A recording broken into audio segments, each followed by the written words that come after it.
रात का वह भयानक तूफान और बारिश अब धीमी पड़ चुकी थी। खिड़कियों के कांच पर टकराती बूंदों की आवाज़ के बीच उस विशाल मास्टर बेडरूम में एक अजीब सा लेकिन बहुत गहरा सुकून फैला हुआ था। रात की वह दीवानगी, वह पागलपन और एक दूसरे पर हावी होने की वह खूंखार जिद अब एक शांत और गहरी नींद में बदल चुकी थी। सुबह की हल्की और ठंडी रोशनी जब मखमली पर्दों से छनकर अंदर आई तो जायरा की आंखें धीरे से खुली। जायरा का शरीर अभी भी दर्द कर रहा था, लेकिन यह दर्द फाइट क्लब की उस लोहे की जाली से टकराने वाला नहीं था। इस दर्द में एक अजीब सी गर्माहट थी। उसने करवट ली और महसूस किया कि वह अपने पुराने सीलन भरे कमरे में नहीं बल्कि रेशमी चादरों के बीच है। और सबसे बड़ी बात, इस बार कबीर उसके बगल में बेसुध नहीं पड़ा था। जायरा झटके से उठकर बैठ गई। उसकी नज़रें तुरंत पूरे कमरे में घूमने लगी। कमरे के दूसरे कोने में कांच की उस बड़ी सी खिड़की के पास रखी रिक्लाइनर कुर्सी पर कबीर बैठा था। उसने एक डार्क नेवी ब्लू रंग का सिल्क का बाथरोब पहना हुआ था। उसके एक हाथ में ब्लैक कॉफ़ी का मग था और उसकी गहरी काली नज़रें पूरी तरह से जायरा पर ही टिकी हुई थी। ऐसा लग रहा था जैसे वह घंटों से बस जायरा को सोते हुए देख रहा था। जायरा ने अपने उलझे हुए बालों को पीछे किया और अपनी उसी तीखी और बेखौफ आवाज़ में कहा, इस तरह घूरने की क्या ज़रूरत है? क्या सोच रहे हो कि कहीं मैं कल रात की तरह फिर से किसी बालकनी से कूद कर तो नहीं भाग गई? कबीर के होठों पर एक बहुत ही शांत लेकिन खतरनाक मुस्कान आ गई। उसने अपना कॉफ़ी का मग टेबल पर रखा और धीमी सधी हुई चाल से चलते हुए बेड के करीब आ गया। तुम भागोगी, यह तो मैं जानता हूँ, कबीर ने बेड के किनारे बैठते हुए बहुत ही गहरी आवाज़ में कहा। तुम्हारी रगों में टिक कर बैठना लिखा ही नहीं है, लेकिन यह भी सच है कि अब तुम जहाँ भी भागोगी, हर रास्ते के आखिरी सिरे पर तुम्हें मैं ही खड़ा मिलूँगा। जायरा ने उसकी आंखों में देखा। कबीर की बातों में कोई घमंड नहीं था, बल्कि एक ऐसा खौफनाक अधिकार था जिसे झुठलाना नहीं जा सकता था। तुम्हें क्या लगता है कबीर? जायरा ने उसकी आंखों से नज़रें मिलाए हुए कहा। तुमने मुझे एक रात अपनी इन रेशमी चादरों में सुला लिया तो मैं तुम्हारी इस दुनिया की आदी हो जाऊंगी। मुझे इस दौलत से, इन महलों से कोई प्यार नहीं है। मुझे मेरी वो अंधेरी दुनिया, वो लड़ाई और वो दर्द मुझे पसंद है। तो मुझे यहाँ एक पालतू जानवर की तरह कैद करके नहीं रख सकते। कबीर ने अपना हाथ आगे बढ़ाया और बहुत ही नज़ाकत से जायरा के गाल को छुआ। कल रात उसने जहाँ जायरा के माथे पर टाँके देखे थे, अब वहाँ उसने एक ख़ास तरह का हीलिंग ऑइंटमेंट लगा दिया था। जब जायरा गहरी नींद में थी, तुम्हें पालतू बनाने की कोशिश कौन कर रहा है? कबीर की आवाज़ एकदम सर्द और मखमली थी। मैंने तुमसे कहा था ना, मुझे कोई सुधरी हुई सीधी सादी लड़की नहीं चाहिए। मुझे तुम्हारा वह जंगलीपन ही चाहिए। और रही बात तुम्हारी उस अंधेरी दुनिया की, कबीर ने अपनी जेब से एक भारी सा मखमली बॉक्स निकाला और उसे जायरा के सामने बेड पर फेंक दिया। जायरा ने थोड़ा झिझकते हुए उस बॉक्स को देखा। अंदर कोई हीरे की अंगूठी या कोई महंगा जेवर नहीं था। उसके अंदर कुछ ज़मीन के कागजात और एक पुराने काले रंग के चाबियों का गुच्छा था। जायरा ने भौहें सिकुड़ते हुए कबीर की तरफ देखा। यह क्या है? यह राका की उस पूरी टेक्सटाइल मिल और उस अंडरग्राउंड फाइट क्लब के कागजात हैं। कबीर ने बिना किसी भाव के कहा, जैसे उसने कोई बहुत मामूली सी चीज़ खरीदी हो। कल रात ही मैंने राका से वह पूरी जगह खरीद ली है। अब वह अखाड़ा, वह पिंजरा और वह पूरी अंधेरी दुनिया मेरी है और अब से तुम्हारी है। जायरा की आंखें हैरानी से पूरी तरह चौड़ी हो गई। वह शब्दहीन रह गई। उसने आज तक खुद को बचाने के लिए, अपनी जगह बनाने के लिए खून बहाया था और इस इंसान ने रातों रात उस पूरी दुनिया को खरीद कर उसके कदमों में डाल दिया था। तुम? जायरा के गले से आवाज़ मुश्किल से निकली। तुमने वह जगह क्यों खरीदी? तुम मुझे खरीदना चाहते हो? कबीर अचानक अपनी जगह से उठा और उसने जायरा के दोनों कंधों को बहुत मजबूती से जकड़ लिया। उसकी आंखों में वो पुराना जुनूनी पागलपन वापस आ गया था। मैं तुम्हें खरीद नहीं रहा हूँ, कबीर ने एकदम भारी आवाज़ में कहा।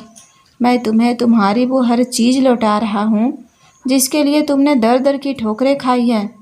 तुम उस पिंजरे में लड़ना चाहती हो, शौक से लड़ो, लेकिन अब तुम पैसों के लिए या किसी राका जैसे घटिया सट्टेबाज के लिए नहीं लड़ोगी। अब तुम उस अखाड़े की मालकिन बनकर लड़ोगी। दुनिया देखेगी कि कबीर की रानी जब पिंजरे में उतरती है तो शिकार कैसे किया जाता है। जायरा का दिल बहुत ज़ोर से धड़कने लगा। कबीर का यह अंदाज, यह पागलपन इतना गहरा था कि जायरा जैसी खूंखार लड़की भी उस जुनून के आगे खुद को हारती हुई महसूस करने लगी।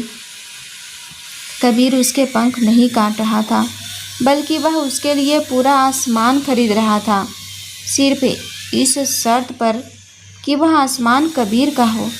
तुम सच में एक बहुत खतरनाक इंसान हो, जायरा ने उसके कॉलर को अपने हाथों में कसते हुए कहा, और इस बार उसकी आंखों में गुस्सा नहीं बल्कि एक अजीब सी दीवानगी थी। और तू मेरी सबसे खतरनाक जीत, कबीर ने फुसफुसाते हुए कहा और जायरा के माथे पर बहुत ही गहराई से अपने होठ रख दिए।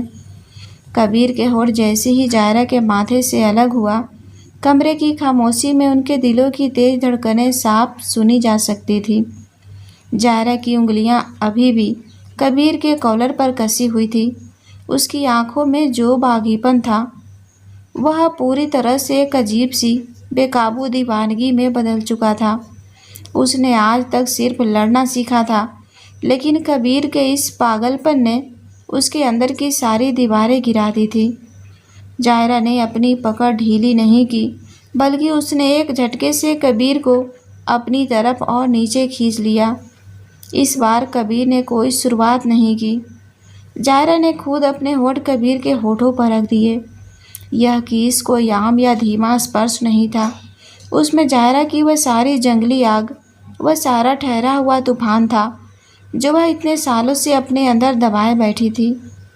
कबीर एक पल के लिए इस अचानक हुए वार से हैरान रह गया, लेकिन अगले ही सेकंड उसके अंदर का शैतान पूरी तरह से जाग उठा।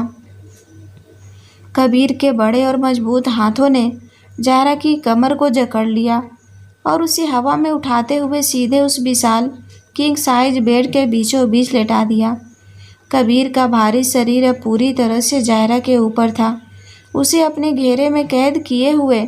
उनका केस अब गहरा भूखा और बेहद रफ हो चुका था।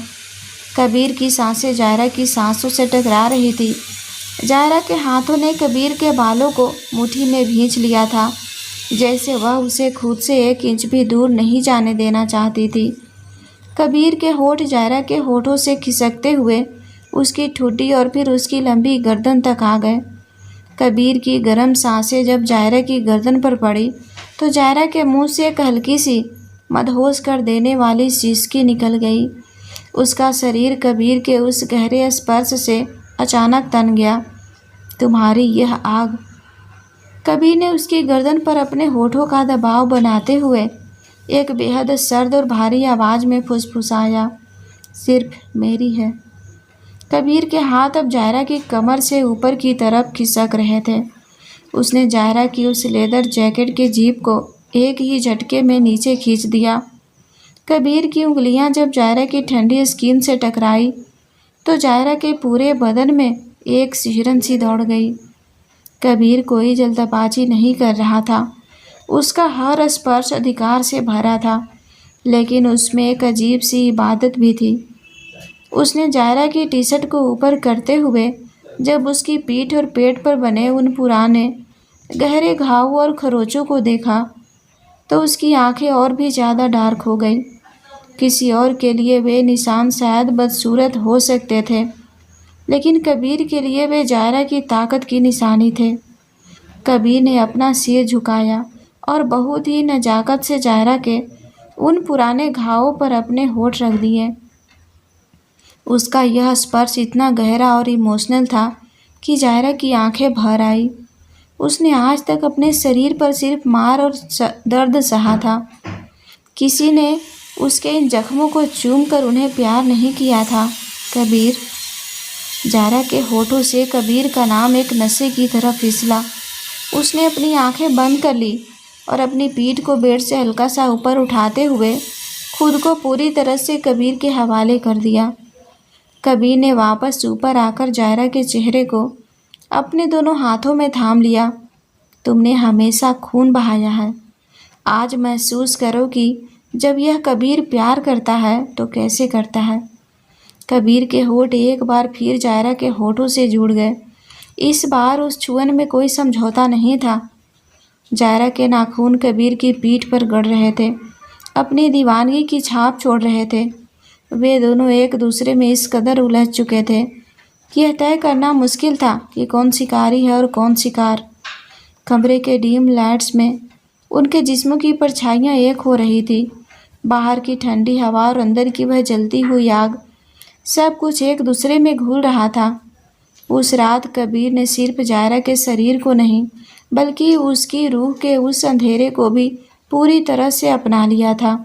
और जायरा ने अपनी आज़ादी को कबीर की उस खूबसूरत कैद में हमेशा के लिए खो दिया था। कल रात का वह भारी तूफान अब एक खामोश सुबह में बदल चुका था। मेंशन के उस विशाल बेडरूम में सिर्फ एसी की हल्की आवाज़ गूंज रही थी। रेशमी चादरों की गर्माहट के बीच जब जायरा ने अपनी आंखें खोली तो उसे एक पल के लिए समझ ही नहीं आया कि वह कहाँ है। लेकिन अगले ही पल उसकी नज़रें कमरे के दूसरे कोनों पर गई और उसका शरीर सतर्क हो गया। भागने का रास्ता ढूंढ रही हो।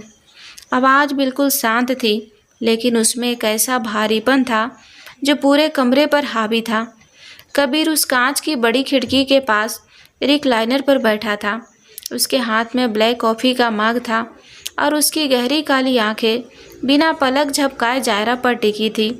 ऐसा लग रहा था जैसे वह पूरी रात सोया ही नहीं, बस घंटों से उसे ही देखता रहा हो। कल रात की वह दीवानगी, वह नशा, जायरा के दिमाग में सब कुछ एक फिल्म की तरह घूमने लगा। लेकिन वह कोई आम लड़की नहीं थी जो इन बातों से शर्मा कर नजरें झुका ले। उसने कबीर की आंखों में सीधा देखा। बिना कुछ कहे अपने ऊपर से वह रेशमी चादर हटाई और अपने नंगे पांव ठंडे फर्श पर रखे। मेरे कपड़े कहाँ हैं? यह कोई सवाल नहीं था, यह एक आदेश था जो बता रहा था कि जायरा इस सोने के पिंजरे में रुकने वाली नहीं है। कबीर ने बहुत ही आराम से कॉफ़ी का मग कांच की टेबल पर रखा। सामने सोफे पर जायरा अपनी जगह से उठी। उसके शरीर का हर हिस्सा दर्द कर रहा था, लेकिन उसने अपने चेहरे पर एक शिकन तक नहीं आने दी। उसने अपनी वही पुरानी खून और धूल से सनी हुई लेदर जैकेट और पैंट उठाई। उसने पलटकर कबीर की तरफ देखा भी नहीं और खामोशी से अपनी जैकेट पहनने लगी। तुम्हें शुक्रिया भी नहीं कहना। कबीर की आवाज़ में कोई ताना या शिकायत नहीं थी, बस एक ठंडी आंकने वाली जिज्ञासा थी, जैसे वह जायरा के दिमाग को पढ़ रहा हो। जायरा ने अपनी जैकेट की जीप ऊपर खींची और पलटकर कबीर को देखा। किस बात का? परसों तुम उस क्लिनिक के बाहर बारिश में अकेली थी। तुम्हारी हालत ठीक नहीं थी। जायरा के कदम दरवाजे की तरफ बढ़ रहे थे, लेकिन वह रुक गई। एक पल का सन्नाटा छाया, फिर वह मुड़ी। उसकी आंखों में कोई एहसान का बोझ नहीं था, सिर्फ एक भागी आग थी। मैंने नहीं कहा था तुमसे मुझे वहाँ से उठाने को? जायरा ने एकदम रुखेपन से जवाब दिया। मैं सड़क पर मरने के लिए तैयार थी, लेकिन मुझे तुम्हारी या तुम्हारी इस दौलत की मोहताज नहीं बनना है।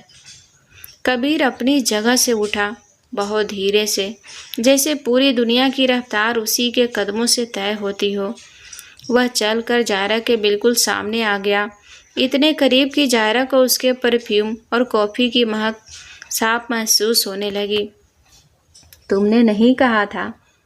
कबीर की आवाज़ धीमी लेकिन बेहद खतरनाक थी। लेकिन तुम्हारी हड्डी टूटी हुई थी जायरा, और तुम यह मानने को तैयार नहीं थी। मेरी पसली मेरी है, मेरा शरीर मेरा है। जायरा ने उसकी आंखों में घूरते हुए जवाब दिया। उस वक्त तुम होश में नहीं थी, और अब हूँ। जायरा ने बिना झिझके सीधे उसकी आंखों में देखा। तो अब मैं यहाँ से जा रही हूँ। तुम्हारी इस दुनिया में मेरा दम घुटता है। वह पलट कर दरवाजे के हैंडल की तरफ बढ़ी। राका ने तुम्हारा कर्ज बेच दिया। जायरा के कदम जहाँ थे वहीं जम गए। कमरे में अचानक एक भयानक खामोशी छा गई। बाहर शहर की गाड़ियाँ और सुबह का शोर शुरू हो चुका था, लेकिन इस कमरे में सिर्फ कबीर की वह एक लाइन हवा में लटक गई थी। जायरा धीरे से पलटी। उसका चेहरा बिल्कुल सपाट था, लेकिन अंदर का भूचाल उसकी आंखों में साफ दिख रहा था। क्या कहा तुमने? कबीर ने अपनी जेब से वह मुड़ा हुआ कागज निकाला और उसे सेंटर टेबल पर जायरा की तरफ खिसका दिया। जायरा ने आगे बढ़कर वह कागज उठाया। उसकी आंखें एक एक लाइन को तेजी से पढ़ने लगी। 22 लाख। राका ने उसका पूरा कर्ज, जो उसने पिछले 4 सालों में पिंजरे में अपनी हड्डियां तुड़वा कर आधा चुकाया था, किसी और को बेच दिया था, नए ब्याज के साथ, नई शर्तों के साथ, और कागज के सबसे नीचे जो नाम लिखा था, उसे देखकर जायरा के हाथ एक पल के लिए कांप गए। किसे बेचा? जायरा की आवाज़ एकदम शांत थी, लेकिन यह तूफान से पहले की शांति थी। मुझे। कबीर ने अपनी जेब में हाथ डालते हुए बड़ी सहजता से कहा। जायरा ने वह कागज वापस टेबल पर रखा। उसकी सांसें थोड़ी तेज हो गई थी। वह मुड़ी और बिना एक भी शब्द कहे दरवाजे की तरफ जाने लगी। जायरा, मैंने सुन लिया। जायरा ने बिना रुके बहुत ही ठंडी आवाज़ में कहा। चुका दूंगी, जैसे राका को चुकाती थी, उसी तरह। कबीर की आवाज़ में वे एक अजीब सी चुभन थी। हर हफ्ते उस पिंजरे में उतरकर, जानवरों की तरह खून बहाकर, किसी के इशारे पर जीत कर और किसी के इशारे पर हार कर, जायरा ने दरवाज़ा खोल लिया था। उसने पलटकर कबीर को देखा। यह मेरा तरीका है और मैं यही जानती हूँ। यह राका का तरीका था। कबीर ने उसे रोका नहीं। लेकिन अब तुम मेरी कर्जदार हो। जायरा ने कोई जवाब नहीं दिया। वह दरवाज़ा पार करके निकल गई। कबीर ने उसे पीछे से पकड़ने या रोकने की कोई कोशिश नहीं की। वह जानता था कि यह जंजीर लोहे की नहीं, बल्कि कागज़ की है, जो जायरा को कहीं भी भागने नहीं देगी। जायरा लिफ्ट से नीचे उतरी, उस आलीशान लॉबी को पार किया और मेंशन से बाहर निकल आई। सुबह की ठंडी हवा सीधे उसके चेहरे पर लगी। वह चलती रही। वह लगातार शहर की अनजान सड़कों पर बिना किसी मंजिल के चल रही थी, लेकिन वह कागज़, उस कागज़ की एक एक लाइन उसके दिमाग में हथौड़े की तरह बज रही थी। 22 लाख, नई शर्तें। वह किसी की नहीं थी, कभी किसी की नहीं रही। और यह इंसान जो कॉफ़ी का मग हाथ में लिए ऐसे बात कर रहा था जैसे वह भगवान हो। जायरा उसका भी मोहरा नहीं बनने वाली थी। चलते चलते 1 घंटा बीत चुका था। जायरा का शरीर अब जवाब देने लगा था। टूटी हुई पसली का दर्द हर सांस के साथ सुई की तरह चुभ रहा था, लेकिन दर्द से ज़्यादा जो चीज़ उसे अंदर से तोड़ रही थी, वह थी एक भयानक जानलेवा भूख। उसने पिछले 2 दिन से अन्न का एक दाना नहीं खाया था। कल रात की वह खतरनाक फाइट, फिर बारिश की ठंड और अब इतनी लंबी पैदल चाल। उसके शरीर की सारी ताकत खत्म हो चुकी थी। उसका सिर चकरा रहा था और आंखों के सामने धुंधलापन छाने लगा था। तभी सड़क के किनारे बने एक छोटे से ढाबे से ताज़ा कबाब और रुमाली रोटी की गर्म महक हवा में उड़ती हुई जायरा तक पहुंची। वह महक सीधे उसके दिमाग पर असर कर रही थी। उसका पेट बुरी तरह ऐंठने लगा। वह अनजाने में ढाबे की तरफ मुड़ी, लेकिन अगले ही पल उसे याद आया कि उसकी जेबें पूरी तरह खाली है। उसके पास एक सिक्का तक नहीं था। भूख और कमजोरी ने उसे तोड़ दिया। वह एक कदम और नहीं चल पाई और सड़क के किनारे एक पुरानी दीवार का सहारा लेकर वहीं ज़मीन पर बैठ गई। उसने अपने घुटनों पर सिर रख लिया। वह अपनी इस बेबसी और कमजोरी से नफरत कर रही थी। तभी उसके एकदम सामने एक डार्क ग्रे रंग की महंगी रेंज रोवर आकर रुकी। गाड़ी का दरवाज़ा खुला। जायरा को सिर उठाकर देखने की ज़रूरत नहीं थी। वह उस महंगे परफ्यूम की महक से ही समझ गई थी कि कौन आया है। कबीर उसके ठीक सामने खड़ा था। उसके हाथ में एक बड़ा सा पैकेट था, जिसमें से उसी लाजवाब गरम खाने की खुशबू आ रही थी। मैंने कहा था ना, मुझे तुम्हारी कोई मदद नहीं चाहिए। जायरा ने सिर उठाए बिना ही अपनी कमज़ोर लेकिन तीखी आवाज़ में कहा, मैं उस महल में वापस नहीं जाने वाली। मैंने तुम्हें वापस चलने को कहा भी नहीं। कबीर की आवाज़ एकदम शांत थी। जायरा ने चौंक कर अपना सिर उठाया। कबीर वह इंसान जिसके नाम से शहर के बड़े बड़े रईस कांपते थे। वह अपने उस लाखों के महंगे कोट और पैंट में जायरा के ठीक सामने उस धूल भरी सड़क पर अपने घुटनों के बल बैठ गया। उसे अपने कपड़ों या अपने रुतबे की रत्ती भर भी परवाह नहीं थी। उसने वह पैकेट खोला। गरम खाने की वह खुशबू इतनी तेज थी कि जायरा की आंखों में हल्का सा पानी आ गया। उसका शरीर तड़प रहा था, लेकिन उसका गुरूर अभी भी जिंदा था। मुझे तुम्हारी यह खैरात नहीं चाहिए। जायरा ने अपना मुंह दूसरी तरफ फेर लिया। यह खैरात नहीं है। कबीर ने गरम कबाब का टुकड़ा तोड़ा और उसे बहुत ही नजाकत से जायरा के होठों के बिल्कुल करीब ले गया। यह मेरे 22 लाख के कर्ज का रख रखाव है। अगर तुम इसी तरह सड़क पर भूखी मर जाओगी तो मेरी वो रकम मुझे कैसे वापस करोगी? जायरा ने कबीर की आंखों में देखा। उन गहरी आंखों में कोई मजाक नहीं था, बल्कि एक ऐसा पागलपन था जो जायरा की हर नाक को ख़त्म कर रहा था। जायरा का शरीर अब उसके गुरूर की नहीं सुन रहा था। भूख इतनी भयानक थी कि उससे रहा ही नहीं गया। उसके कांपते हुए हाथों ने कबीर के हाथ से वह निवाला छीनना चाहा, लेकिन कबीर ने अपना हाथ पीछे नहीं किया। उसने खुद वह कबाब जायरा के होठों के बीच रखा। जायरा ने आंखें बंद कर ली और उसे चबाने लगी। खाना इतना स्वादिष्ट था और वह इतनी भूखी थी कि अगले ही पल वह खुद पैकेट से खाना निकालकर पागलों की तरह खाने लगी। वह मन ही मन खुद से नफरत कर रही थी कि उसका शरीर इस इंसान के सामने बार बार क्यों हार मान लेता है। लेकिन इस वक्त वह पूरी तरह बेबस थी। कबीर वहीं धूल में बैठा बहुत ही खामोशी से उसे खाते हुए देख रहा था। उसे जायरा का यह असली बेबाक रूप ही तो पसंद था। जब जायरा पूरी तरह खा चुकी तो कबीर ने अपनी जेब से एक साफ रुमाल निकाला और बिना कुछ कहे जायरा के होठों के किनारे लगा मसाला साफ किया। जायरा ने झटके से उसका हाथ हटाया और गहरी सांस ली। मुझे खाना खिलाकर खरीद नहीं लोगे तुम? मैं अभी भी कह रही हूँ, मैं आज़ाद हूँ। कबीर के होठों पर एक बहुत ही गहरी और जुनूनी मुस्कान आ गई। तुम्हें जहाँ रहना है रहो, तुम पूरी तरह आज़ाद हो। कबीर ने उसके चेहरे के बिल्कुल करीब झुककर एकदम सर्द और मखमली आवाज़ में फुसफुसाते हुए कहा, लेकिन याद रखना, तुम इस शहर की किसी भी अंधेरी गली में छिप जाओ, तुम्हारे नाम का वह कागज़ मेरी तिजोरी में है।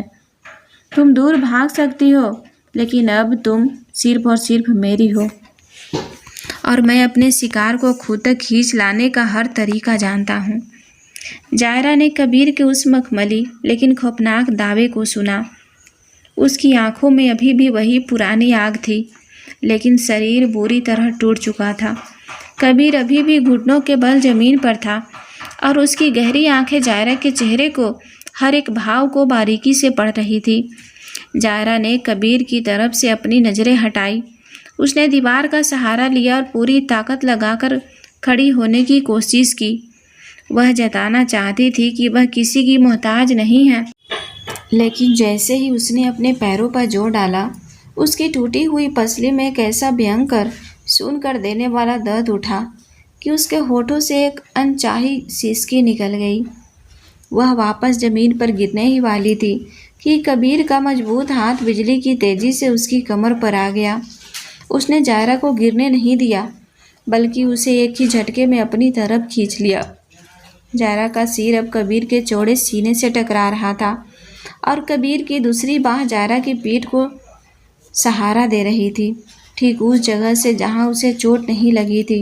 छोड़ो मुझे, जायरा ने अपने दांत पीसते हुए कहा, लेकिन उसकी आवाज़ में वह पहले वाली कड़क नहीं थी।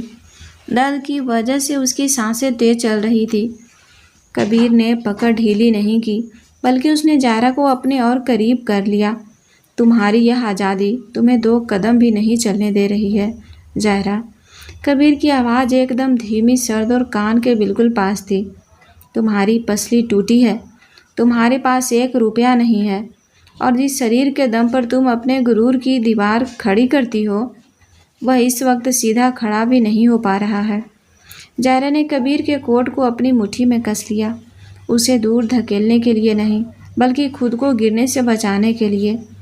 कबीर का परफ्यूम और उस धूल भरी सड़क की गंध आपस में मिल रही थी। कबीर का दूसरा हाथ जायरा के चेहरे पर आया। उसने बहुत ही हल्के से उसके चेहरे पर आए उलझे बालों को कान के पीछे किया। उसकी उंगलियों का स्पर्श बहुत गर्म था। अगर तुम लड़ नहीं सकती तो मेरा 22 लाख कैसे चुकाओगी? सड़क पर भूखे मरकर, या फिर? कबीर थोड़ा और झुका। या फिर तुम यह मान लोगी कि इस वक्त तुम्हें मेरी ज़रूरत है? जायरा ने उसकी आंखों में देखा। उसे इस इंसान से नफरत करनी चाहिए थी, लेकिन कबीर की आंखों में जो इस अजीब सा ठहराव था वह उसे उलझा रहा था। वह उसे नीचा नहीं दिखा रहा था, बस उसे सच्चाई का आईना दिखा रहा था। वह कबीर को चुनौती देना चाहती थी, लेकिन उसका अपना ही शरीर अब बगावत कर चुका था। जायरा ने गहरी सांस ली। उसका गुरूर अभी भी पूरी तरह झुकने को तैयार नहीं था। तुम्हें क्या लगता है कि तुम मुझे कार में बैठाकर वापस उस सोने की पिंजड़े में ले जाओगे और मैं तुम्हारी हर बात चुपचाप मान जाऊंगी? कबीर के होठों पर एक बेहद डार्क और सुकून भरी मुस्कान आ गई। मुझे लगता है कि तुम एक फाइटर हो जायरा, और एक असली फाइटर जानता है कि कब पीछे हटना है ताकि वह अगले वार के लिए अपनी ताकत बचा सके। कबीर ने उसे थोड़ा सीधा खड़ा किया, लेकिन अपना हाथ उसकी कमर से नहीं हटाया। उसने अपने दूसरे हाथ से रेंज रोवर का दरवाज़ा पूरी तरह खोल दिया। मेरी शर्त बहुत सीधी है, कबीर ने जायरा की आंखों में देखते हुए कहा। जब तक तुम्हारी यह पसली पूरी तरह जुड़ नहीं जाती, तुम मेरे साथ रहोगी। तुम्हारा इलाज मेरा जिम्मा है। उसके बाद तुम्हें जो करना है करना, लेकिन इस कमज़ोर हालत में मैं अपनी चीज़ों को सड़क पर नहीं छोड़ सकता। अपनी चीज़ें? यह शब्द जायरा को चुभा, लेकिन कबीर ने जिस लहजे में यह कहा था उसमें मालिकाना हक से ज़्यादा एक ऐसा पागलपन था जो जायरा को अंदर तक महसूस हो रहा था। जायरा ने कार के खुले दरवाजे को देखा, फिर अपनी उस दर्द करती पसली को महसूस किया। कबीर सही था। इस हालत में वह सड़क पर एक रात भी और नहीं निकाल पाएगी। उसने कोई जवाब नहीं दिया, बस कबीर की आंखों में एक आखिरी बार अपनी उसी बागी नज़र से देखा और खामोशी से कार के अंदर बैठ गई। कबीर ने दरवाज़ा बंद किया। उसके चेहरे पर जीत की कोई घमंड मुस्कान नहीं थी, बस एक ऐसा सुकून था जो अपने खूंखार शिकार को वापस अपने पिंजरे में सुरक्षित देख कर आता है। वह घूमकर ड्राइविंग सीट पर आकर बैठा और कार स्टार्ट कर दी। कार के अंदर एक गहरी खामोशी छाई हुई थी। बाहर शहर की धूल तेज हो रही थी, लेकिन कार के अंदर का एसी और वह सन्नाटा सब कुछ बहुत शांत बना रहा था। कबीर का एक हाथ स्टीयरिंग पर था और दूसरे हाथ की उंगलियां गियर के पास टिकी थी।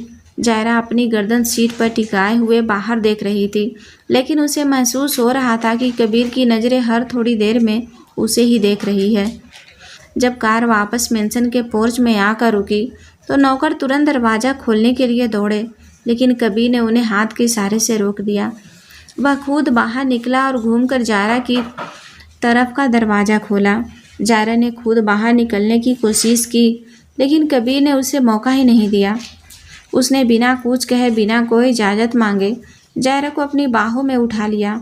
कबीर, मैं चल सकती हूँ, जायरा ने गुस्से में फुसफुसाते हुए कहा, लेकिन इस बार उसने कबीर की छाती पर मुक्का मारने की कोशिश नहीं की। मैंने कहा था ना, जब तक तुम पूरी तरह ठीक नहीं हो जाती तुम ज़मीन पर पैर नहीं रखोगी। कबीर ने उसे अपनी गोद में और मजबूती से सेट करते हुए कहा और सीधे मेंशन की सीढ़ियां चढ़ने लगा।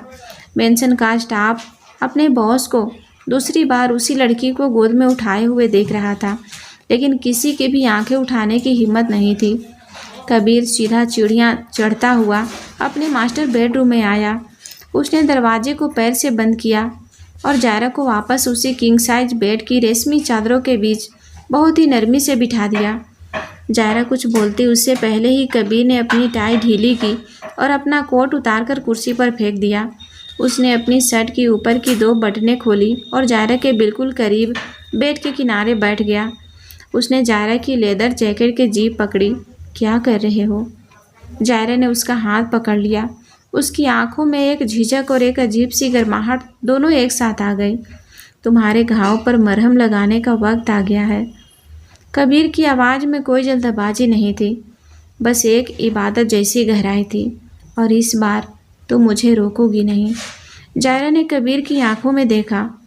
उन आंखों में कोई हवस नहीं थी, बल्कि एक ऐसी डार्क फिक्र थी जिसने जायरा के अंदर के उस सख्त खोल को पिघलाना शुरू कर दिया था। जायरा के हाथ की पकड़ कबीर की कलाई पर ढीली पड़ गई। उसने अपना हाथ हटा लिया। कबीर ने बहुत ही आराम से जायरा की वह भारी जैकेट उतारी और उसे किनारे रख दिया। जायरा की पुरानी टी शर्ट के नीचे से उसकी पसलियां और पेट पर लगे फाइट के नीले और लाल निशान साफ दिख रहे थे। कबीर ने फर्स्ट एड बॉक्स से एक खास तरह का ठंडा मरहम निकाला। जब कबीर की गर्म उंगलियों ने उस ठंडे मरहम को साथ जायरा के चोटील पसली को छुआ तो जायरा के पूरे शरीर में एक करंट सा दौड़ गया। उसने अपनी आंखें कसकर बंद कर ली और अपने नीचे बिछी चादर को मुट्ठी में भींच लिया। कबीर का हाथ जायरा के जख्मों पर इतनी नजाकत से चल रहा था जैसे वह कोई बहुत कीमती और नाजुक चीज़ हो। मुझे पता है यह दर्द कर रहा है, कबीर ने फुसफुसाते हुए कहा। उसका चेहरा जायरा के चेहरे के बिल्कुल करीब आ गया था। लेकिन अब यह दर्द तुम्हारा अकेला नहीं है। कबीर की सांसें जब जायरा के चेहरे पर पड़ी तो जायरा ने अपनी आंखें खोल दी। दोनों की नज़रें आपस में इस तरह उलझ गई कि कमरे का बाकी सब कुछ गायब हो गया। कबीर का अंगूठा जायरा की पसली से खिसकता हुआ उसकी कमर तक आ गया था। जायरा ने अनजाने में अपना हाथ उठाया और कबीर की खुली हुई शर्ट के कॉलर पर रख दिया। यह कोई लड़ाई या बचाव नहीं था, बल्कि कबीर को और करीब खींचने का एक मुख्य इशारा था। और कबीर को इस इशारे को समझने में एक सेकंड भी नहीं लगा। कबीर का चेहरा जायरा के चेहरे के बिल्कुल करीब था। उनकी गर्म सांसें एक दूसरे से टकरा रही थी। जायरा का हाथ कबीर के कॉलर पर था और ऐसा लग रहा था कि अगले ही पल उनके बीच की वो चंद इंच की दूरी भी खत्म हो जाएगी। लेकिन तभी जायरा के अंदर का वह पुराना जिद्दी और बागी फाइटर जाग गया। उसे इतनी जल्दी किसी के सामने हार मानना या पूरी तरह से पिघलना पसंद नहीं था।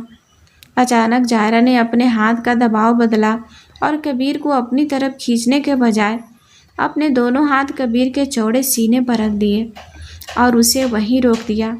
इतनी जल्दी खुश होने की ज़रूरत नहीं है कबीर, जायरा ने एक हल्की सी शरारती लेकिन तीखी मुस्कान के साथ कहा।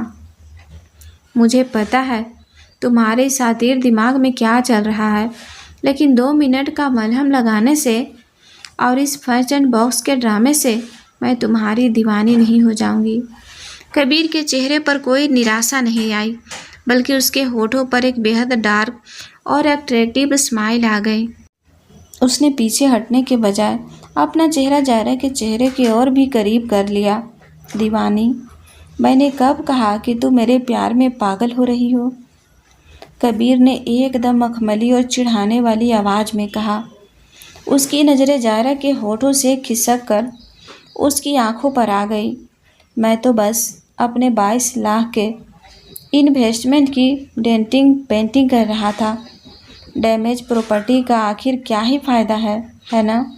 डेंटिंग पेंटिंग और डैमेज प्रॉपर्टी सुनते ही जायरा की आंखें गुस्से और हैरानी से फैल गई।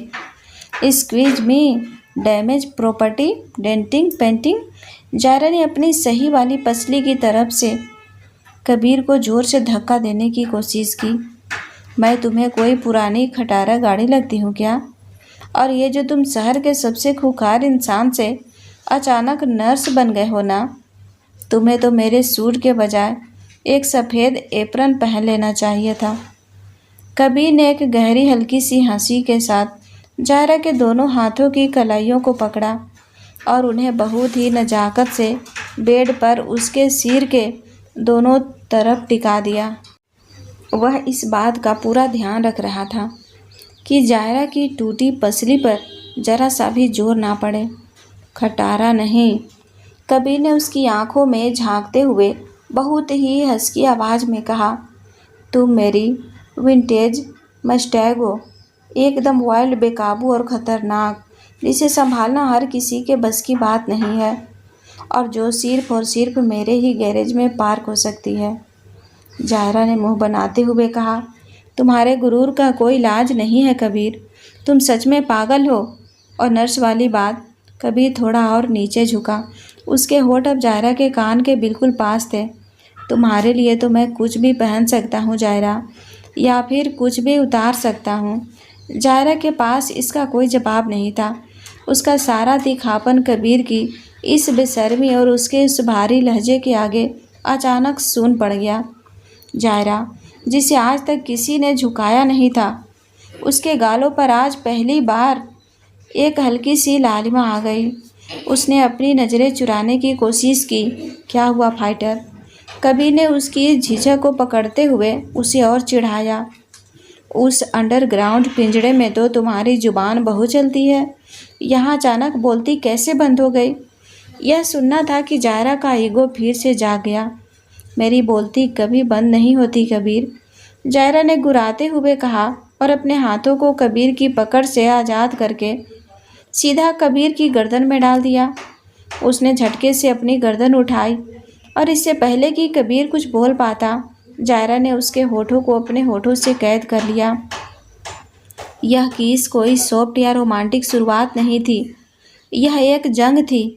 दोनों के बीच इस बात की होड़ थी कि कौन किस पर ज़्यादा हावी हो सकता है। कबीर ने एक सेकंड के लिए जायरा को लीड करने दिया, लेकिन अगले ही पल उसने पूरी तरह से कंट्रोल अपने हाथों में ले लिया।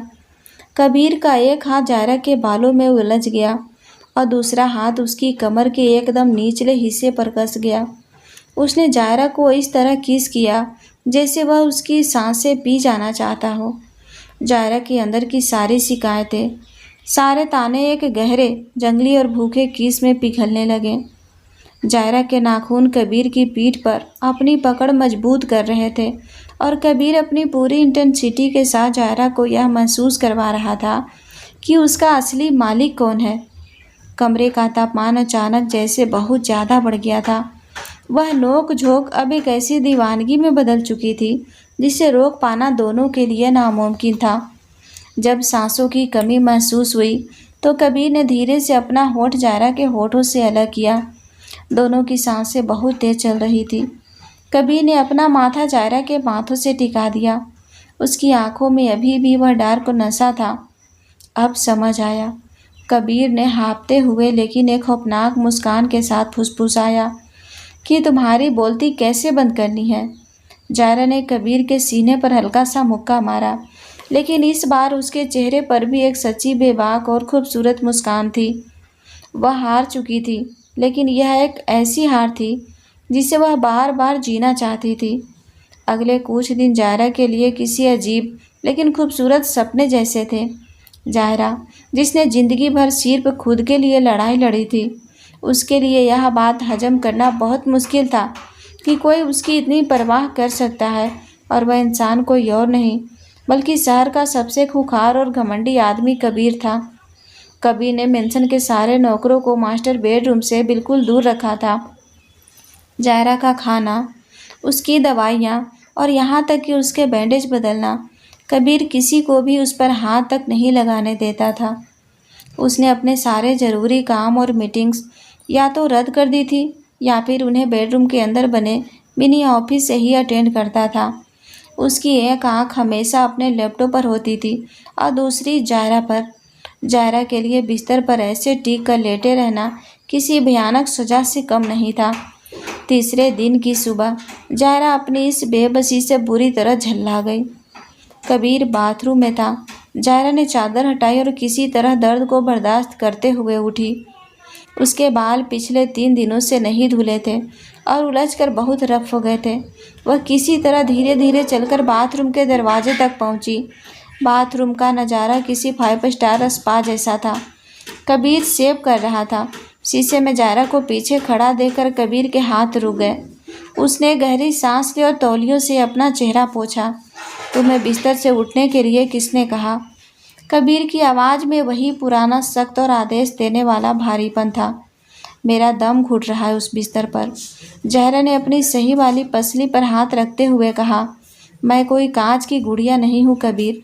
मुझे अपने बाल धोने हैं, मैं खुद कर सकती हूँ। ज़हरा ने पानी चालू किया और शैम्पू की बोतल उठाने के लिए जैसे ही अपना हाथ ऊपर उठाया, उसकी टूटी पसली से एक तेज टीस उठी। उसके मुंह से हल्की सी सिसकी निकल गई और शैम्पू की बोतल उसके हाथ से फिसलकर नीचे गिर गई। वह दर्द से अपनी आंखें बंद करके नीचे बैठने ही वाली थी कि कबीर ने उसे अपनी बाहों में थाम लिया। अपनी इस जिद्दी आदत से बाज नहीं आओगी तुम। कबीर ने उसे बहुत ही आराम से बाथ टब के किनारे बिठाते हुए कहा। उसकी आवाज़ में गुस्सा था, लेकिन उसका स्पर्श एकदम रेशम जैसा नर्म था। ज़हरा ने अपनी नज़रें चुराई। उसे कबीर के सामने ऐसे कमज़ोर पड़ना बिल्कुल पसंद नहीं था। मुझे अच्छा नहीं लगता कि कोई मेरे लिए काम करे। मुझे तुम्हारी हमदर्दी की आदत नहीं है। कबीर ने नीचे झुककर शैम्पू की बोतल उठाई। उसने ज़हरा के चेहरे को अपने हाथों में थाम कर उसे अपनी आंखों में देखने पर मजबूर किया। यह हमदर्दी नहीं है ज़हरा, यह मेरा हक है। कबीर ने एकदम सर्द लेकिन गहरी आवाज़ में कहा, और तुम्हें मेरी इस आदत को बर्दाश्त करना ही पड़ेगा। कबीर ने बाथ टब का शावर ऑन किया और पानी का तापमान चेक किया ताकि वह ना ज़्यादा गर्म हो और ना ज़्यादा ठंडा। उसने ज़हरा को आराम से पीछे की तरफ झुकाया। ज़हरा का दिल जोरों से धड़क रहा था। कबीर, जिस इंसान के इशारे पर शहर बर्बाद हो सकता था, वह आज अपने घुटनों के बल बैठकर एक लड़की के बाल धो रहा था। कबीर की बड़ी और खुरदरी उंगलियां जब ज़हरा के सिर पर शैम्पू की मालिश करने लगी तो ज़हरा की आंखें सुकून से बंद हो गई। कबीर का हर एक स्पर्श इतना कोमल और गहरा था कि ज़हरा का सारा दर्द जैसे हवा में उड़ गया। वह जानती थी कि कबीर के हाथ बंदूक पकड़ने और लोगों की गर्दन मरोड़ने के लिए बने हैं, लेकिन वही हाथ आज उसे इतनी नज़ाकत से सहला रहे थे। तुम सच में शहर के सबसे खतरनाक माफिया हो। ज़हरा ने अपनी बंद आंखों के साथ एक हल्की सी मुस्कान दबाते हुए मजाक किया। या मेरे पर्सनल नौकर, क्योंकि तुम्हारी यह चंपी करने की सर्विस काफ़ी अच्छी है। कबीर के होठों पर भी एक गहरी मुस्कान आ गई। पानी की बूंदें कबीर की सट की बाहों को भिगो रही थी, लेकिन उसे कोई परवाह नहीं था। माफिया तो मैं बाहर की दुनिया के लिए हूँ। कबीर ने ज़हरा के बालों से शैम्पू धोते हुए उसके कान के पास फुसफुसाया। इस कमरे में मैं सिर्फ वो इंसान हूँ जो तुम्हें जिंदा, सुरक्षित और पूरी तरह से अपना रखना चाहता है, और अगर इसके लिए मुझे तुम्हारे नखरे उठाने पड़े तो यह सौदा मुझे मंजूर है। बाल धोने के बाद कबीर ने एक बड़ा और बेहद नर्म तौलिया लिया और ज़हरा के बालों को बहुत आराम से पोंछने लगा। ज़हरा उसे खामोशी से देखती रही। कबीर की आंखों में जो गहरा नशा और फिक्र थी, उसने ज़हरा को अंदर तक पिघला दिया था। बाहर आने के बाद कबीर ने उसे वापस बेड पर लिटाया। थोड़ी देर बाद वह बाउल में ताज़ा गर्म सूप लेकर आया। मैं खुद पी लूँगी। ज़हरा ने बाउल लेने के लिए हाथ बढ़ाया। कबीर ने उसका हाथ धीरे से नीचे कर दिया और कुर्सी खींचकर उसके सामने बैठ गया। जब तक तुम्हारा यह हाथ पूरी तरह ऊपर नहीं जाता, तुम कोई काम नहीं करोगी। कबीर ने चम्मच में सूप लिया, उसे हल्का सा फूंक कर ठंडा किया और ज़हरा के होठों के पास ले गया। ज़हरा ने चुपचाप सूप पी लिया। वैसे एक बात कहूँ? ज़हरा ने सूप पीते हुए एक तीखी नज़र से कबीर को देखा। तुम खाना तो बहुत अच्छे से खिलाते हो, लेकिन तुम्हारा यह सूप बिल्कुल फीका है। कोई मसालेदार कबाब या बिरयानी नहीं मिल सकती क्या तुम्हारे इस 5 स्टार महल में? कबीर ने हंसते हुए अपनी आंखें सिकुड़ी। तुम्हारी पसली टूटी है ज़हरा, जीभ नहीं। डॉक्टर ने हल्का खाना खाने को कहा है, और जब तक तुम ठीक नहीं हो जाती तुम्हें यह फीका सूप पीना पड़ेगा। तुम बहुत बोरिंग इंसान हो कबीर, ज़हरा ने मुंह बनाते हुए कहा। कबीर ने सूप का आखिरी चम्मच उसे खिलाया और बाउल टेबल पर रख दिया। फिर वह ज़हरा के बिल्कुल करीब आया। उसने ज़हरा के होठों के किनारे लगा सूप साफ किया और अपना चेहरा ज़हरा की गर्दन के पास ले जाकर उसकी खुशबू को गहराई से महसूस किया। मैं कितना बोरिंग हूँ। कबीर ने ज़हरा की गर्दन पर एक हल्का सा गरम किस करते हुए कहा, जिससे ज़हरा की सांसें अचानक तेज हो गई। यह मैं तुम्हें तुम्हारी पसली ठीक होने के बाद बहुत तसल्ली से बताऊंगा। अभी के लिए चुपचाप सो जाओ। जायरा के गाल शर्म और एक अजीब सी गर्माहट से लाल हो गए। वह कुछ बोल नहीं पाई। कबीर ने उसके ऊपर चादर ठीक की और उसके माथे को चूमकर वापस अपने लैपटॉप के पास जाकर बैठ गया। जायरा ने करवट ली और कबीर को काम करते हुए देखने लगी। बाहर की दुनिया के लिए यह इंसान चाहे जितना खूंखार और बेरहम क्यों न हो, लेकिन जायरा के लिए वह अब एक ऐसा नशा बन चुका था जिसकी उसे अब हमेशा के लिए लत लग गई थी। पूरा एक हफ्ता बीत चुका था। कबीर की कड़ी निगरानी और उस मखमली कैद में जायरा की टूटी हुई पसली अब लगभग पूरी तरह जुड़ चुकी थी। लेकिन जायरा जैसी बागी लड़की के लिए इतने दिन एक ही कमरे में बिताना किसी भयानक सज़ा से कम नहीं था। सुबह का वक्त था। कबीर सोफे पर बैठा अपनी कुछ ज़रूरी फाइलें देख रहा था। अचानक जायरा ने गुस्से से अपने ऊपर से रेशमी चादर को हटाया और बिस्तर से नीचे उतर गई। मैं अब और इस बिस्तर पर नहीं लेट सकती कबीर, जायरा ने अपने बाल पीछे करते हुए एकदम तीखी और झुंझलाई हुई आवाज़ में कहा। मेरा दम घुट रहा है यहाँ। मेरी पसलियाँ बिल्कुल ठीक हो चुकी है। मुझे आज ही अपनी उस अंडरग्राउंड दुनिया में वापस जाना है। कबीर ने अपनी फाइल बंद की और बहुत ही शांत नज़रों से जायरा को देखा। उसे जायरा का यह बागी और जिद्दी अंदाज ही तो सबसे ज़्यादा पसंद था। वह अपनी जगह से उठा और चलते हुए उसके बिल्कुल करीब आ गया। बिल्कुल जाओगी, कबीर ने बहुत ही सहजता से कहा, जिससे जायरा एक पल के लिए हैरान रह गई। उसे लगा था कि कबीर हमेशा की तरह अपनी जिद चलाएगा और उसे रोकेगा, लेकिन कबीर ने उसके गाल को बहुत ही हल्के से सहलाते हुए अपनी सर्द और मखमली आवाज़ में कहा, क्यों नहीं जाओगी? आखिर अब उस अंडरग्राउंड अखाड़े की मालकिन हो तुम, लेकिन तुम अकेले नहीं जाओगी। मैं तुम्हें खुद वहाँ तक छोड़ने चलूँगा। जायरा के अंदर की सारी बगावत कबीर की इस बात से शांत हो गई।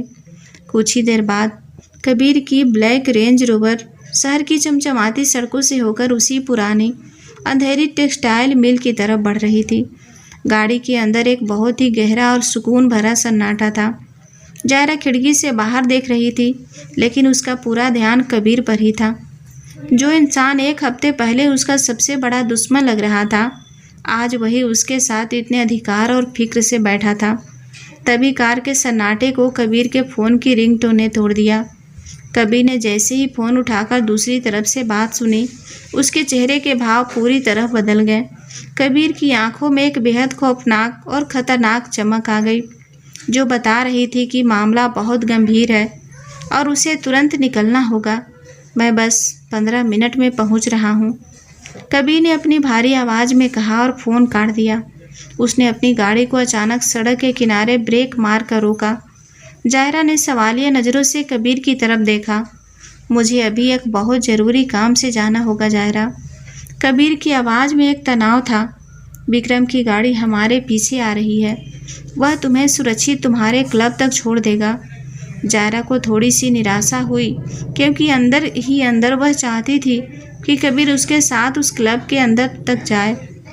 उसने बस हल्का सा सिर हिला दिया। ठीक है, तुम जाओ। जायरा ने दरवाज़ा खोलने के लिए जैसे ही हैंडल पर अपना हाथ रखा, कबीर ने अचानक उसका दूसरा हाथ पकड़ लिया और उसे एक ही झटके में अपनी तरफ खींच लिया।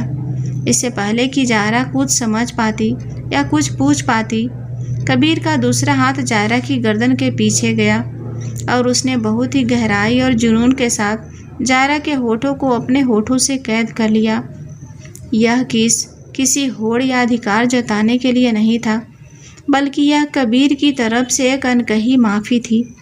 यह किस इतना गहरा, इतना मदहोश करने वाला और इतना इंटेंस था कि जायरा की आंखें हैरानी से पूरी तरह चौड़ी रह गई। कबीर का अंगूठा जायरा के गाल को बहुत ही नज़ाकत से सहला रहा था। जायरा का दिल इतनी ज़ोर से धड़कने लगा कि उसे लगा जैसे वह अभी सीने से बाहर आ जाएगा। उसके हाथ अपने आप कबीर की शर्ट के कॉलर तक पहुंच गए और उसने अपनी आंखें बंद करते हुए खुद को उस गहरे एहसास में डुबो दिया। जब कबीर ने धीरे से अपने होठ अलग किए तो दोनों की सांसें बहुत तेज चल रही थी। कबीर की गहरी आंखें सीधे जायरा की आंखों में झांक रही थी। मुझे तुम्हें बीच रास्ते में इस तरह छोड़ने के लिए कोई माफ़ी मांगनी नहीं आती। कबीर ने उसके होठों पर अपना अंगूठा फेरते हुए एकदम भारी आवाज़ में फुसफुसाया। मैं बस इतना जानता हूँ कि रात को तुम्हें वापस देखने तक का इंतज़ार करना मेरे लिए बहुत मुश्किल होगा। अपना ध्यान रखना मेरी फाइटर। कबीर ने उसे छोड़ दिया और जायरा एकदम सुन्न सी कार से बाहर निकल गई। पीछे विक्रम की गाड़ी उसका इंतजार कर रही थी। कबीर की कार तेज रफ्तार से वहां से निकल गई, लेकिन जायरा अभी भी वहीं सड़क के किनारे खड़ी थी। उसने अपनी कांपती हुई उंगलियों से अपने होठों को छुआ। सब कुछ कितना अलग था। आज तक उसकी ज़िंदगी में सिर्फ खून, धोखा, दर्द और एक भयानक अकेलापन था, लेकिन यह खूंखार इंसान जो पूरी दुनिया के लिए खौफ था, उसके लिए किसी खूबसूरत जादू की तरह बन गया था। जायरा के होठों पर पहली बार एक बेहद सच्ची, सुकून भरी और गहरी मुस्कान आ गई। उसे यह एहसास हो गया था कि अब वह सच में कबीर के इस खतरनाक और खूबसूरत पागलपन से कभी आज़ाद नहीं होना चाहती है। उसे इस कैद से, इस प्यार से अब सच में इश्क होने लगा था। विक्रम की ब्लैक एसयूवी ने शहर के बाहरी इलाकों में मौजूद उसी पुरानी खस्ता हाल टेक्सटाइल मिल के सामने ब्रेक लगाई, लेकिन आज नज़ारा बदला हुआ था। विक्रम, जो कबीर का चीफ सिक्योरिटी ऑफिसर था और किसी के आगे सिर नहीं झुकाता था, उसने खुद अपनी गाड़ी से बाहर आकर जायरा के लिए दरवाज़ा खोला। जायरा ने अपनी भारी कॉम्बैट बूट्स ज़मीन पर रखे। आज वह कोई मजबूर स्ट्रीट फाइटर नहीं लग रही थी जो चंद पैसों के लिए अपनी हड्डियां तुड़वाने आई हो। आज उसका पूरा वजूद ही बदल चुका था। उसने डार्क ब्लैक रंग की फिटेड कार्गो पैंट, एक रफ ब्लैक हाईनेक टॉप और उसके ऊपर एक बहुत ही शानदार लंबा ब्लैक लेदर ट्रेज कोट पहना हुआ था। उसके बाल एक रफ पोनीटेल में बंधे थे और उसकी आंखों में गहरे काजल के साथ वही पुरानी जंगली ठंडक थी, लेकिन आज उस जंगलीपन में एक बेहद डार्क और खौफनाक बॉस वाइब झलक रही थी। वह मील के उस भारी लोहे के दरवाजे की तरफ बढ़ी। वहां खड़े चारों बाउंसर्स, जो पहले उसे एक मामूली फाइटर समझकर धक्के मार दिया करते थे, आज उसे देखते ही पसीने से भीग गए। उन्होंने तुरंत नज़रें झुकाई और बिना एक शब्द कहे रातों रात अपनी नई मालकिन के लिए पूरा रास्ता खाली कर दिया। जायरा जैसे ही अंडरग्राउंड क्लब के मेन हॉल में दाखिल हुई, हवा में वही पुराने सिगरेट के धुएं, शराब और खून की गंध थी। पिंजरे के अंदर दो खूंखार आदमी जानवरों की तरह लड़ रहे थे और सैकड़ों की भीड़ पागलों की तरह सट्टा लगा रही थी। लेकिन जैसे ही जायरा के भारी जूते की फर्श पर गूंजी, क्लब का माहौल धीरे धीरे बदलने लगा। जिसने भी पलटकर उस लंबे काले कोट और बेखौफ आंखों वाली लड़की को देखा, उसकी आवाज़ हलक में ही अटक गई। लोगों के बीच कानाफूसी शुरू हो गई। यह तो शैडो है ना? ये आज फाइट के कपड़े पहनकर क्यों नहीं आई? जायरा ने भीड़ की तरफ देखा भी नहीं। उसका चेहरा एकदम भावहीन और सख्त था। वह बिना रुके भीड़ के बीच से सीढ़ियाँ चढ़ने लगी। यह वो सीढ़ियाँ थी जो सीधे उस वीआईपी ग्लास केबिन तक जाती थी, जहाँ बैठकर कभी राका सट्टेबाजों के साथ डील करता था और जहाँ बैठकर कबीर ने जायरा का सौदा किया था। ग्लास केबिन का दरवाज़ा खोलते ही राका का पुराना मैनेजर भीमा, जो अब जायरा के अंडर काम करने वाला था, उसे देखकर कांपता हुआ अपनी कुर्सी से खड़ा हो गया। बॉस, वेलकम बॉस, भीमा ने हकलाते हुए कहा और सम्मान में अपना सिर झुका लिया। जायरा ने उसकी तरफ कोई ध्यान नहीं दिया। वह सीधा जाकर उस विशाल भारी लेदर की कुर्सी पर बैठ गई। उसने अपने दोनों पैर बहुत ही गुरूर और स्वैग के साथ सामने रखी शीशे की टेबल पर टिका दिए। उसने अपना लेदर कोट हल्का सा पीछे किया और अपनी गहरी ठंडी आंखों से नीचे चल रहे उस खूनी तमाशे को देखने लगी। फाइट रुकवाओ, जायरा ने बिना भीमा की तरफ देखे अपनी भारी और ख़तरनाक आवाज़ में आदेश दिया। लेकिन बॉस, करोड़ों का सट्टा लगा है इस राउंड पर, भीमा ने डरते हुए कहा। जायरा ने अपनी गर्दन धीरे से घुमाई और भीमा को एक ऐसी कातिलाना नज़र से घूरा कि भीमा की रूह कांप गई। मैंने कहा फाइट रुकवाओ अभी। जायरा की आवाज़ में अब कबीर जैसी एक खौफनाक शांति थी। वरना अगला सट्टा तुम्हारी जान पर लगेगा। भीमा ने तुरंत माइक का बटन दबाया और सायरन बजा दिया। नीचे पिंजरे में लड़ रहे फाइटर्स और चीखती हुई भीड़ अचानक सन्नाटे में आ गई। सबकी नज़रें ऊपर उस ग्लास केबिन की तरफ उठी, जहां आज कोई राका नहीं बल्कि शहर की सबसे खूंखार फाइटर एक बॉस की कुर्सी पर बैठी थी। जायरा ने माइक अपनी तरफ खींचा। उसकी आवाज़ पूरे अंडरग्राउंड क्लब में किसी गड़गड़ाहट की तरह गूंजी। आज से इस क्लब के, इस पिंजरे के और तुम सबके रूल्स बदल चुके हैं। जायरा की आवाज़ में गजब का कॉन्फिडेंस और अथॉरिटी थी। राका का वक्त ख़त्म हो चुका है। अब यह मेरी दुनिया है, जहां अब जानवरों की तरह सिर्फ खून बहाने के लिए लड़ाइयाँ नहीं होगी। जो लड़ेगा अपनी मर्जी से लड़ेगा और जो जीतेगा उसकी कीमत सट्टेबाज नहीं, मैं तय करूँगी। पूरे हॉल में पिन ड्रॉप साइलेंट था। किसी की भी हिम्मत नहीं थी कि इस नए फरमान के खिलाफ एक लफ्ज़ भी निकाल सके। बड़े बड़े सट्टेबाज जो लड़कियों को सिर्फ एक शोपीस समझते थे, आज जायरा की उस डार्क और खौफनाक पर्सनैलिटी के आगे अपनी नज़रें झुकाए खड़े थे। जायरा ने माइक बंद किया और कुर्सी पर पीछे की तरफ टिक गई। उसके होठों पर एक बेहद डार्क और सेटिस्फाइंग मुस्कान आ गई। आज वह किसी के पिंजरे का मोहरा नहीं थी, आज वह खुद इस पिंजरे की रिंग मास्टर थी। उसने अपनी उंगलियों से उस टेबल को हल्का सा टैप किया। उसे एहसास हो रहा था कि कबीर ने उसे सिर्फ दौलत नहीं दी थी, उसने जायरा को उसका वह गुरूर और वह पावर वापस लौटा दी थी जिसकी वह असल में हकदार थी। और इस पावर के साथ जायरा का अंदाज अब पहले से भी कहीं ज़्यादा जानलेवा हो चुका था। रात के करीब 11 बज रहे थे। जायरा उस पुरानी टेक्सटाइल मिल के बाहरी दलान में अकेली खड़ी थी। अंदर का शोर अब शांत हो चुका था। राका के जाने के बाद से यह जगह एक अजीब सी भारी खामोशी में डूब गई थी, बिल्कुल किसी पुराने खुखार शेर के खाली पिंजरे की तरह। दीवारों पर अभी भी उन पुरानी लड़ाइयों के निशान ताज़ा थे, सूखे हुए खून के वो धब्बे जो कभी पूरी तरह नहीं मिटते। जायरा ने अपनी जेब से भारी चाबियों का वह पुराना गुच्छा निकाला और अपनी हथेली पर रखा। लोहे की ठंडक उसकी त्वचा से टकरा रही थी। मालकिन, यह एक शब्द अभी भी उसके दिमाग में किसी हथौड़े की तरह गूंज रहा था। यह पूरी जगह, यह अखाड़ा, यह अंधेरी दुनिया अब उसकी थी।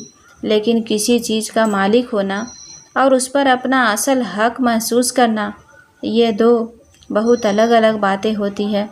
तभी उस सन्नाटे को चीरते हुए पीछे से एक भारी और खुरदुरी आवाज़ें आई। नई मालकिन। जायरा की आंखें तुरंत सतर्क हो गई। वह पलटी। दालान के उस गहरे अंधेरे कोने में एक आदमी खड़ा था। उम्र कोई 35 के आसपास, कद लंबा और चेहरे पर एक पुरानी खौफनाक चोट का निशान था जो उसकी बाईं आंख के ठीक नीचे से शुरू होकर उसकी ठोड़ी तक जा रहा था। उसने उंगलियों के बीच एक सस्ती सिगरेट सुलगा रखी थी जिसका धुआं हवा में धीरे धीरे घूल रहा था। उसकी आंखों में ना तो जायरा के लिए कोई खौफ था, ना ही कोई हैरानी, सिर्फ एक ठंडा सब कुछ तोलने वाला भाव था। तुम कौन हो? जायरा की आवाज़ एकदम सपाट लेकिन किसी तेज धार वाले चाकू जैसी थी। इमरान। उसने सिगरेट का एक लंबा कस लिया और धुआं छोड़ते हुए कहा, राका का पुराना हिसाब किताब रखने वाला। जो काम वो दुनिया को दिखाता नहीं था वो मैं संभालता था। जायरा ने उसे ऊपर से नीचे तक बहुत ही पैनी नज़र से देखा। राका गया, उसका वक्त ख़त्म, मतलब तुम्हारा काम भी गया। इमरान की ठोड़ी थोड़ी सी ऊपर उठी और वह धीरे से हंसते हुए आगे बढ़ा। उसने अपनी सिगरेट ज़मीन पर फेंकी और उसे अपने भारी जूते से कुचल दिया। मैं भी यही सोच कर आया था। वह एक कदम और करीब आया लेकिन फिर सोचा, नई मालकिन को शायद यह पता ना हो कि इस अखाड़े की असली कमाई उन पिंजरों में होने वाली फाइट से नहीं होती थी। जायरा की आंखें थोड़ी सी सिकुड़ गई। हवा में अचानक एक अजीब सा तनाव घुल गया। मतलब यह कि राका के यहाँ हर हफ्ते एक अलग किस्म का खेल होता था। इमरान की आवाज़ अब एक सर्द फुसफुसाहट में बदल चुकी थी। एक ऐसा खेल जहाँ हड्डियाँ नहीं टूटती बल्कि जिंदगियाँ दांव पर लगती है। और उस खेल में शहर के कुछ बहुत बड़े लोग अपना पैसा लगाते थे, बहुत बड़ा पैसा। वो लोग अभी भी हैं, वो खेल अभी भी होगा, चाहे कुर्सी पर राका बैठे या आप। जायरा ने एक पल के लिए पलक तक नहीं झपकाई।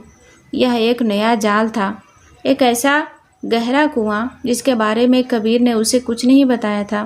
वह धीरे धीरे कदमों से चलकर इमरान की तरफ बढ़ी और ठीक उसके सामने जाकर रुक गई। उसकी आंखें सीधे इमरान की आंखों में गड़ी थी। तुम मुझे धमकी दे रहे हो या बता रहे हो? इमरान ने अपनी नज़रें नहीं हटाई। उसका रवैया भी किसी पुराने खिलाड़ी जैसा था। बता रहा हूँ, धमकी देने की ज़रूरत तो उन लोगों की होती है जो खुद डरे हुए हो। वहाँ एक लंबी दम घोटू खामोशी छा गई। सिर्फ रात की सर्द हवा की आवाज़ आ रही थी। जायरा के दिमाग में अचानक एक बहुत ही डार्क और ख़तरनाक ख्याल कौंधा। ये जो बड़े लोग हैं, जायरा ने एक एक लफ्ज़ पर जोर देते हुए कहा, इनमें से एक का नाम शायद कबीर भी है। इमरान के उस सख्त और भावहीन चेहरे पर पहली बार कुछ बदला। बस एक पल के लिए वह बहुत ही मामूली सी झिझक, आंखों में एक हल्की सी सिकुड़न, जिसे उसने फौरन एक कुटिल मुस्कान के पीछे छुपा लिया। लेकिन जायरा एक फाइटर थी। वह सामने वाले की एक एक हरकत पढ़ना जानती थी। उसने वो झिझक देख ली थी। जाओ। जायरा ने बिना कोई और सवाल किए अपनी पीठ मोड़ ली। उसकी आवाज़ में वो गुरूर था जिसे कोई चुनौती नहीं दे सकता था। कल सुबह ठीक 9 बजे आना। मुझे वो सारा हिसाब किताब, वो सारा कच्चा चीठा चाहिए जो तुमने राका के लिए छिपा कर रखा था। हर एक पन्ना मेरी टेबल पर होना चाहिए। इमरान ने कुछ नहीं कहा। वह खामोशी से मुड़ा और उस अंधेरे में गायब होने लगा। लेकिन जाते जाते उसके होठों पर एक बहुत ही धीमी और ख़तरनाक मुस्कान थी। उसे समझ आ गया था कि यह नई मालकिन कोई मामूली मोहरा नहीं है। अब दालान में जायरा बिल्कुल अकेली रह गई थी। उसने अपनी जेब से अपना फ़ोन निकाला। स्क्रीन की नीली रोशनी उसके चेहरे के आधे हिस्से को रोशन कर रही थी। स्क्रीन पर कबीर का नाम चमक रहा था। बस एक कॉल और उसे सारा सच पता चल सकता था। क्या कबीर ने उसे यह जगह देकर किसी बहुत बड़े और ख़तरनाक जाल में धकेल दिया था? क्या यह भी कबीर के पागलपन और उसके खौफनाक खेल का ही एक हिस्सा था? जायरा के होठों पर एक बहुत ही रहस्यमयी और बागी मुस्कान आ गई। उसने फ़ोन का लॉक बटन दबाया और स्क्रीन काली हो गई। उसने फ़ोन वापस अपनी जेब में रख लिया। नहीं कबीर, तुम हर बार खेल के नियम तय नहीं कर सकते। इस बार तुम्हारे इस गहरे राज का पर्दा मैं खुद उठाऊंगी। जायरा ने अपने लेदर कोट को ठीक किया और वापस उस मील के अंधेरे की तरफ बढ़ गई। जायरा को उस रात नींद नहीं आई। अखाड़े के उस पुराने सीलन भरे दफ्तर में एक टूटी हुई लेदर की कुर्सी थी। वह उसी पर बैठी थी। सामने शीशे की मेज पर आका की पुरानी फाइलें बिखरी पड़ी थी। वही फाइलें जो उसने कुछ घंटे पहले इमरान से ली थी। उनमें सालों का कच्चा चीठा था, अनगिनत हिसाब किताब, रसूखदार लोगों के नाम और खून से लिखी गई तारीखें। जायरा उन पन्नों में सिर्फ एक जवाब ढूंढ रही थी। राका ने उसका कर्ज इतनी जल्दी बिना किसी शर्त के कबीर को क्यों बेच दिया? लेकिन उस रात उसे जो मिला वह किसी 22 लाख के कर्ज से कहीं ज़्यादा बड़ा और खौफनाक था। फाइल के सबसे आखिरी पन्ने पर एक प्लास्टिक के कवर में एक पुराने अखबार के कटिंग रखी थी। कागज़ पीला पड़ चुका था और उसके किनारे खींच कर झड़ने लगे थे। जायरा ने बहुत ही धीमी उंगलियों से उस कटिंग को बाहर निकाला। उसकी नज़रें सबसे पहले उस मोटी काली हेडलाइन पर गई। शहर के सबसे खुखार और ताकतवर क्राइम परिवार का सफाया, सिर्फ एक बच्ची लापता। हेडलाइन के ठीक नीचे एक धुंधली सी ब्लैक एंड वाइट तस्वीर थी। तस्वीर में एक आदमी और एक औरत ज़मीन पर बेसुध पड़े थे और उनके पास एक छोटी सी बच्ची खड़ी थी। बच्ची की पीठ कैमरे की तरफ थी, जिसके उसका चेहरा नहीं दिख रहा था, लेकिन उस बच्ची का एक हाथ नीचे की तरफ लटका हुआ था। जायरा की नज़रें उस तस्वीर में बच्ची की कलाई पर जाकर जम गई। वहाँ एक निशान था, जन्म से मिला हुआ एक बेहद अजीब, तिरछा और गहरे रंग का निशान। जायरा का पूरा शरीर अचानक बर्फ की तरह ठंडा पड़ गया। उसने धीरे से अपनी लेदर जैकेट के आस्तीन को ऊपर खिसकाया और अपनी दाहिनी कलाई को उस पीली पड़ चुकी तस्वीर के बगल में रख दिया। वही निशान, बिल्कुल वही गहरा तिरछा निशान। कमरे में सिर्फ एक कमज़ोर सा पीला बल्ब जल रहा था, जिसकी रोशनी जायरा के चेहरे पर एक अजीब सी खामोशी उकेर रही थी। उसने वह कटिंग बहुत देर तक देखी। उसके हाथ नहीं कांपे, उसकी आंखें नहीं भरी, ना ही उसके होठों से कोई चीख निकली। उसने बचपन से सड़कों पर सिर्फ लड़ना सीखा था, रोना नहीं। लेकिन अंदर उसके सीने की गहराइयों में एक बहुत पुरानी दबी हुई आवाज़ अचानक जिंदा हो गई थी। वह आवाज़ उससे कह रही थी, तुम वह नहीं हो जो तुम इतने सालों से खुद को समझती आई हो। उसने बहुत ही शांत हाथों से वह फाइल बंद कर दी। वह अपनी जगह से उठी और दफ्तर की उस धूल भरी खिड़की के पास जाकर खड़ी हो गई।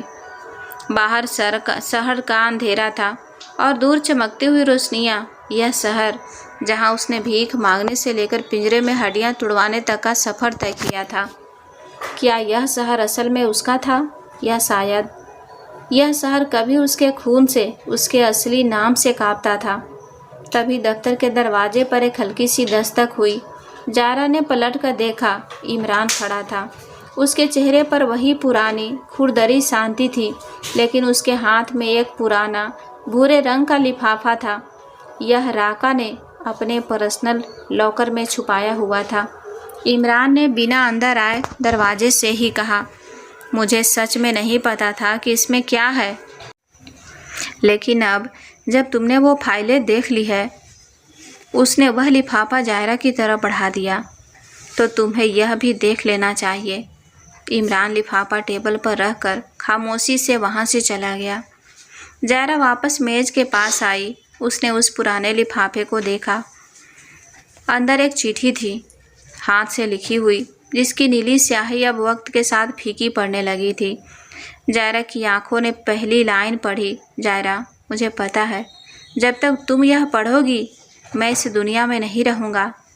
मैंने तुम्हें हमेशा एक जानवर की तरह पिंजरे में लड़ाया, क्योंकि मुझे डर था कि जिस दिन तुम्हें अपना सच पता चलेगा तुम इस पूरे शहर को जला दोगी। तुम्हें सच जानना चाहिए। चिट्ठी के बिल्कुल नीचे एक नाम लिखा था, एक ऐसा नाम जो जायरा ने अपनी इस पूरी ज़िंदगी में कभी नहीं सुना था। उसका असली नाम, वह नाम जिसकी कीमत इस शहर में करोड़ों की दौलत और सत्ता से भी ज़्यादा थी। जायरा अकेली थी। उस बंद कमरे में सिर्फ उसकी सांसों की आवाज़ गूंज रही थी और हाथ में वह चिट्ठी थी जो उसके पूरे वजूद को एक पल में बदल चुकी थी। उसने अपना फ़ोन निकाला। उसने आज वह काम किया जो उसने शायद अपनी ज़िंदगी में पहली बार किया था, बिना किसी गुरूर, बिना किसी बगावत के। उसने किसी को मदद के लिए पुकारा। उसने कबीर का नंबर डायल किया। फ़ोन की घंटी बजी, 1 बार, 2 बार, 3 बार। जायरा। कबीर ने फ़ोन उठाया। उसकी आवाज़ में एक हल्की सी फिक्र थी, क्योंकि जायरा कभी उसे सामने से फ़ोन नहीं करती थी। लाइन पर एक लंबी खामोशी छा गई। फिर जायरा की आवाज़ आई। वह आवाज़ बिल्कुल शांत थी, लेकिन उस शांति में एक ऐसी गहरी दरार थी जिसे कबीर ने तुरंत महसूस कर लिया। मुझे तुमसे मिलना है। कबीर ने कोई सवाल नहीं पूछा। उसने यह नहीं पूछा कि इतनी रात गए क्यों, या क्या बात है, बताओ कहाँ हो। कबीर की आवाज़ एकदम सख्त, गहरी और हर चीज़ से लड़ने के लिए तैयार थी। अखाड़े के पुराने दफ्तर में जायरा ने फ़ोन काट दिया। ठीक 20 मिनट बाद बिल के बाहर कबीर की गाड़ी के टायरों की घिसने की जोरदार आवाज़ गूंजी। कबीर ने अपनी गाड़ी ठीक दरवाजे के सामने रोकी। वह बाहर निकला।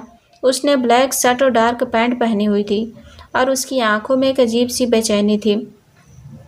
वह लंबे और तेज कदम भरता हुआ सीधा दफ्तर की तरफ बढ़ा। दरवाज़ा पहले से खुला था। कबीर अंदर दाखिल हुआ। जायरा उसी खिड़की के पास खड़ी थी, शहर की रोशनियों को देख रही थी। उसके हाथ में वह अखबार की कटिंग और चिट्ठी थी। जायरा, कबीर ने उसे पुकारा। उसकी आवाज़ में वो नशा नहीं था, बल्कि एक सुरक्षा का एहसास था। जायरा धीरे से पलटी। उसकी आंखें एकदम सूखी थी, लेकिन उनका रंग बदल चुका था।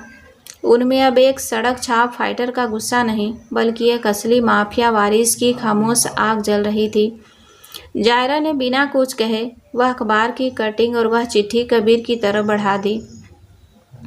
कबीर ने उसके करीब आकर वो कागज़ अपने हाथ में लिए। उसकी नज़रें हेडलाइन पर गई, फिर उस तस्वीर की कलाई पर, और फिर जायरा की उस दाहिनी कलाई पर, जो इस वक्त रोशनी में साफ दिख रही थी। कबीर की आंखें धीरे धीरे सिकुड़ने लगी। उसने उस मुट्ठी के नीचे लिखा हुआ असली नाम पढ़ा। उस नाम को पढ़ते ही कबीर, जो हर परिस्थिति में शांत रहता था, उसका भी जबड़ा कस गया। कमरे का तापमान जैसे अचानक गिर गया।